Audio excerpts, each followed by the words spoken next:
ಹುಟ್ಟಿದ ಈ ಊರು, ಮಾತು ಕಲಿತ ತವರೂರು, ಜೀವ ನೀಡು ಅಂದರು ನೀಡುವೆನಾ. ಹೇರುಕಮ್ಮ ನಮ್ಮ ಊರಮ್ಮ, ಹೇರುಕಮ್ಮ ನಮ್ಮ ಮಾತಮ್ಮ.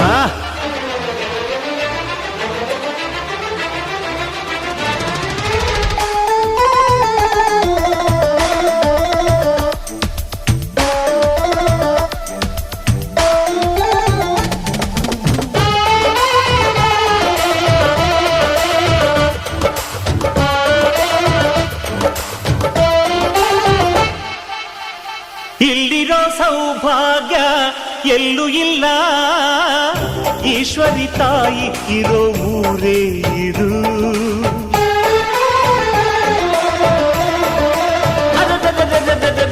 ಇಲ್ಲಿರೋ